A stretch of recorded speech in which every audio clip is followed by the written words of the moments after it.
cepat selamatkan anak-anak.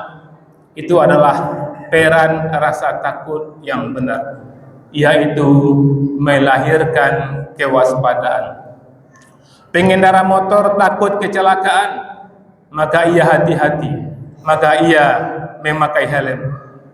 Petani yang takut gagal panen, maka ia serius merawat tanaman dengan baik. Siswa yang takut tidak lulus, maka ia belajar lebih sungguh-sungguh. Semua ini kaum mukminin menunjukkan bahwa takut dapat menjadi energi positif.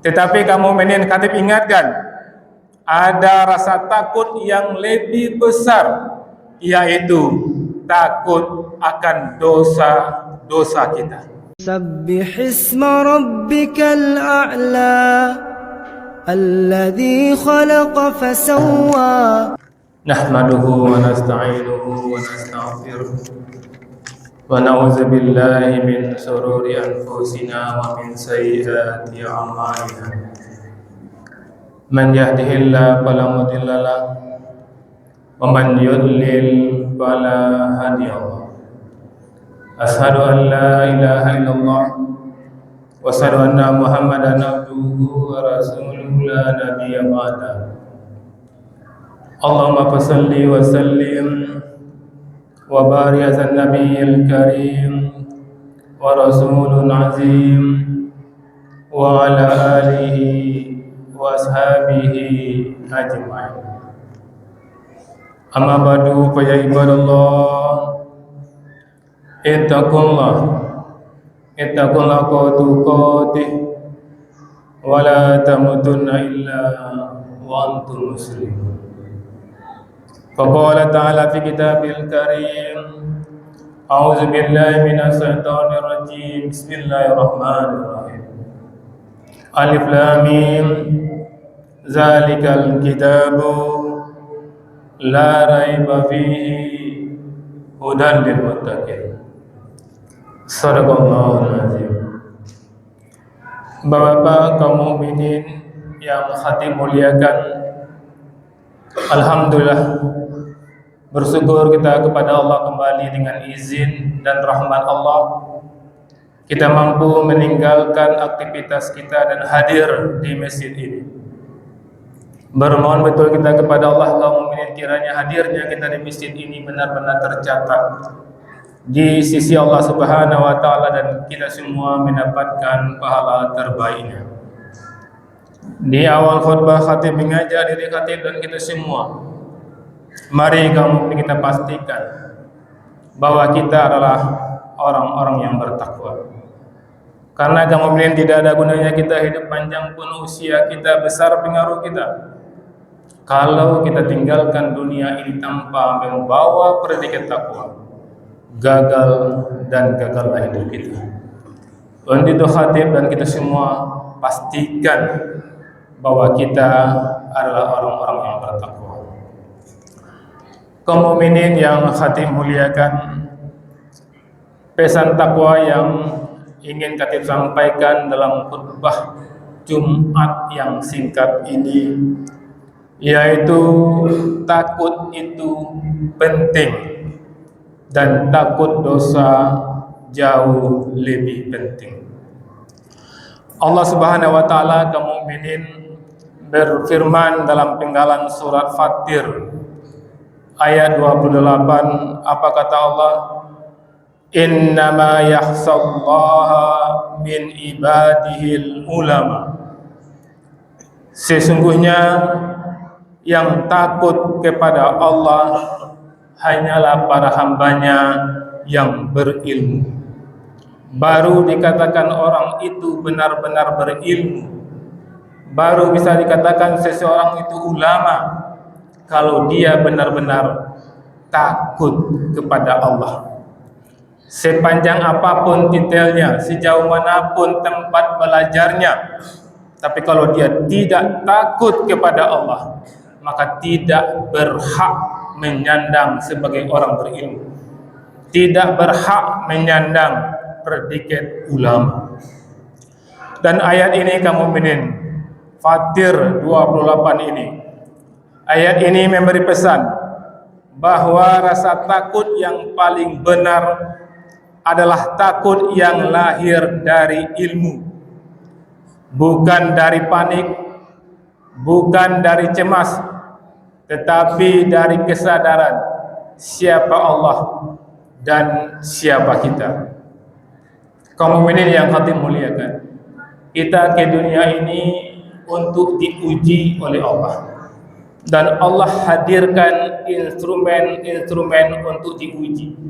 Dalam diri kita ini Allah hadirkan sifat takut, Allah hadirkan sifat cemas, sifat pemarah, dan sifat-sifat yang lainnya itu gunanya untuk menguji kita.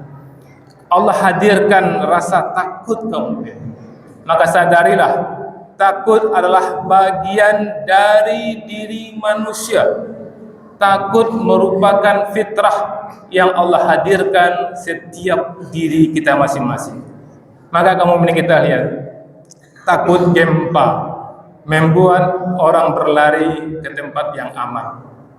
Takut tsunami membuat orang mencari dataran yang tinggi.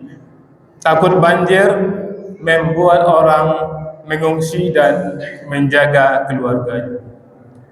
Jika tidak ada rasa takut, manusia pasti akan lalai, ceroboh, dan tidak siap menghadapi bahaya. Maka takut itu penting sebagai alarm. Kita lihat kaum mukminin di contoh yang nyata dalam kehidupan kita. Sesaat ketika Allah hadirkan banjir beberapa hari yang lalu, banyak warga saling mengingatkan, air naik, cepat selamatkan anak-anak.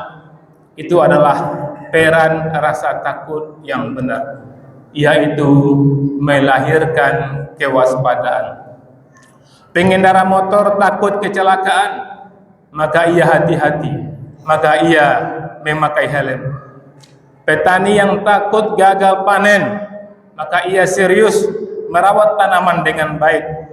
Siswa yang takut tidak lulus, maka ia belajar lebih sungguh-sungguh. Semua ini kaum mukminin menunjukkan bahwa takut dapat menjadi energi positif. Tetapi kaum mukminin, khatib ingatkan, ada rasa takut yang lebih besar, yaitu takut akan dosa-dosa kita. Bencana hanya menguncang dunia, dosa menguncang akhirat kita. Gempa hanya merobohkan rumah, dosa-dosa merobohkan iman kita. Banjir hanya menenggelamkan harta, dosa menenggelamkan masa depan kita di akhirat. Maka Allah ingatkan kita dalam surah Al-Maidah ayat 44, fala taksaunas wassauni. Jangan takut kepada manusia, takutlah kepada Aku. Ayat ini, Al-Maidah 44 ini harus menjadi pakaian kita. Harus kita renungkan apa kata Allah. Jangan takut kepada manusia, takutlah kepada Aku. Banyak orang karena takut dengan bos, takut dengan istri, dia bisa mencari yang halal, tapi karena takut istri, takut bosnya, dia terjerembab kepada hal yang haram. Maka penting Allah katakan, jangan takut kepada manusia, takutlah kepada Aku. Kaum mukminin yang khatib muliakan, takut dosa, yakinlah kaum mukminin akan mengubah arah hidup kita. Orang yang takut dosa pasti dan pasti akan menjaga lisannya, tidak fitnah, tidak akan menggosip. Orang yang takut dosa pasti menjaga matanya, tidak akan melihat hal yang haram, apalagi memvideokan hal-hal yang haram kemudian men-share-nya. Orang yang takut dosa pasti tidak akan melakukan ini. Orang yang takut dosa kaum mukminin pasti menjaga waktunya, tidak akan menunda-nunda salat. Kenapa ada orang yang salat zuhurnya mendekati asar? Karena dia tidak terlalu takut dengan dosa. Maka khatib ingatkan, jangan takut kepada manusia, kata Allah, takutlah kepada Aku. Orang yang takut dengan dosa kaum mukmin pasti menjaga hartanya, dia tidak akan curang. Dia pastikan yang dia bawa pulang adalah harta yang halal. Kamu ini yang hati muliakan. Kita bisa lihat di kehidupan kita sehari-hari. Di kantor, seorang pegawai yang punya kesempatan memanipulasi laporan, tapi rasa takut kepada Allah menahan dia meski tidak ada atasan yang melihat. Ini luar biasa. Takut inilah yang harus hadir di setiap pribadi muslim. Kamu ini yang hati muliakan. Kemudian kita lihat di sekolah, siswa tidak mencontek saat ujian karena dia takut kecurangan merusak masa depan dan akan dimurkai Allah. Bayangkan kalau rasa takut ini hadir di setiap siswa-siswa kita, pelajar-pelajar kita, calon-calon pemimpin takut kepada Allah. Betapa nikmatnya orang yang dipimpin oleh orang yang takut kepada Allah Subhanahu wa taala. Kemudian ini kita lihat di jalan raya, pengendara menahan emosi. Saat ada yang memotong jalannya, ia takut dosa lebih berat daripada menang adu mulut. Sementara kita lihat ketika ada orang yang bersenggolan, masing-masing turun dari kendaraannya, masing-masing mengeluarkan sumpah serapah. Ini yang kita lihat.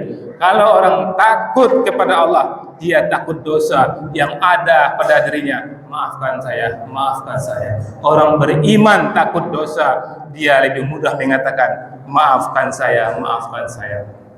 Kaum mukminin yang hati muliakan, takut dengan kematian juga tidak masalah kaum mukminin. Tapi lebih penting takut setelah kematian. Kita boleh takut mati, itu normal. Tetapi yang lebih menakutkan adalah jika mati dalam keadaan berdosa. Jika mati dalam keadaan belum bertobat, takutlah kamu mukmin. Takutlah jika mati dalam keadaan lalai dari solat. Maka kalau ada di antara kaum mukminin yang masih lalai dalam solatnya, sudah pasti dia sepertinya tidak takut mati.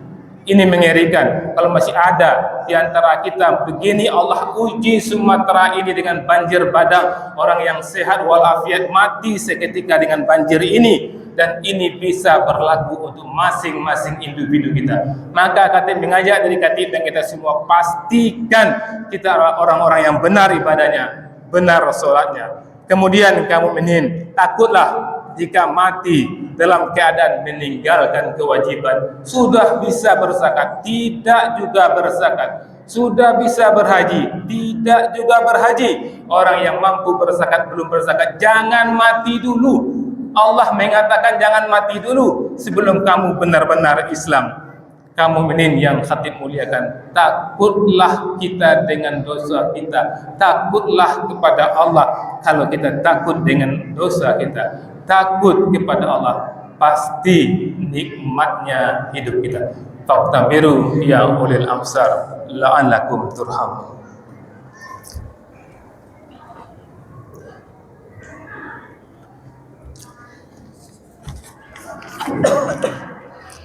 Alhamdulillahirabbil alamin.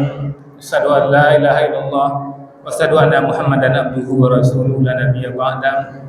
Allahumma salli ala sayyidina Muhammad wa ala ali sayyidina Muhammad. Ibadallah, ittaqullah haqqa tuqatih wa la tamutunna illa wa antum muslimun. Faqala ta'ala fi kitabil karim, a'udzu billahi minasy syaithanir rajim. Bismillahirrahmanirrahim. Innamal mu'minuna allazina iza dzukirallahu wajilat qulubuhum. Sesungguhnya orang-orang yang beriman adalah mereka yang iza dzukirallahu wajilat qulubuhum. Apabila disebutkan nama Allah, wajilat qulubuhum, maka gemetar hatinya. Kamu mukminin yang Khatib muliakan, di khutbah kedua kami ingatkan kita semua firman Allah dalam surat Al-Anfal, surat ke-8 ayat kedua, di mana Allah menyatakan orang-orang yang benar-benar beriman, yang imannya murni, apabila mereka disebut nama Allah, wajilat qulubuhum, bergetar hatinya. Apakah kita sudah seperti ini kamu mukminin? Ketika orang menyebut nama Allah, ada rasa-rasa di diri kita. Ketika ada ajakan untuk berbuat dosa, kita ingat Allah melarang kita berbuat dosa. Gemetar hati kita dan kita tidak melakukannya. Wa iza tuliyat alaihim ayatu. Dan apabila dibacakan kepada mereka ayat-ayat kami, ayat-ayat Allah, zadathum imanau, maka bertambah kuat imannya. Ketika panggilan hayyalas shalah itu ayat-ayat Allah, hayyalal falah itu ayat-ayat Allah, bergetar hatinya, dia tinggalkan aktivitasnya, dia sambut panggilan itu. Kalau ada di antara kaum mukminin ketika mendengarkan sirot hayyalas shalah, hayyalal falah, kemudian tidak bergetar, tenang-tenang saja, tunda-tunda, maka khatib berani mengatakan kaum mukminin belum beriman. Karena Allah memulai ayat dengan mengatakan innamal mu'minuna, sesungguhnya orang beriman hanya allazina iza zukirallahu jilat qulubuhum, apabila disebut nama Allah maka gemetar hatinya. Kemudian apa kata Allah? Tanda orang beriman, wa ala rabbihim yatawakkalun, dan hanya kepada Tuhan mereka bertawakal. Kamu mukminin, musibah banjir yang barusan terjadi, nampak siapa yang benar-benar beriman, siapa yang baru OTW beriman, maka jadikanlah kita orang yang beriman. Orang beriman apa kata Allah? Wa ala rabbihim yatawakkalun, dan hanya kepada Tuhan mereka menyerahkan nasibnya. Tugas kita berikhtiar semaksimal mungkin, kemudian kita ridho apapun yang Allah putuskan untuk kita. Innallaha malaikatahu yusholluna 'alan nabi ya ayyuhallazina amanu shollu 'alaihi wa sallimu taslima. Allahumma shalli ala sayyidina Muhammad wa ala sayyidina Muhammad kama shallaita ala sayyidina Ibrahim wa ala sayyidina Ibrahim fil alamin innaka Hamidum Majid. Allahumma ighfir lil muslimina wal muslimat, mu'minina wal mu'minat, al ahya'i minhum wal amwat, wa tabi' bainana wa bainahum bil khairat, rabbi fir warham wa anta khairur rahimin. Ya Allah ya Rahman, ya Allah ya Rahim, ya Allah ya Ghafur, ampuni dosa kami ya Allah, ampuni dosa kedua orang tua kami ya Allah, sayangi kedua orang tua kami ya Allah, sebagaimana mereka telah menyayangi kami ketika kami masih kecil. Ya Allah ya Rahman, kami mohon ya Allah, jangan timpakan kepada kami apa-apa yang kami tidak sanggup untuk memukulnya. Kami mohon kepadamu ya Allah, janganlah Engkau cabut nyawa kami ya Allah sebelum benar ampunan-Mu buat kami ya Allah. Kami mohon kepadamu ya Allah, jangan cabut nyawa kami sebelum surga tempat kami kembali. Ya Allah ya Rahman, selamatkan Indonesia, selamatkan negara-negara yang banyak kaum muslimin dan muslimat ya Allah. Rabbana atina fid dunya hasanah wa fil akhirati hasanah wa qina azabannar. Subhana rabbika rabbil izzati amma yasifun. Wassalamu ala mursalin. Walhamdulillahi rabbil alamin. Aqimis shalah.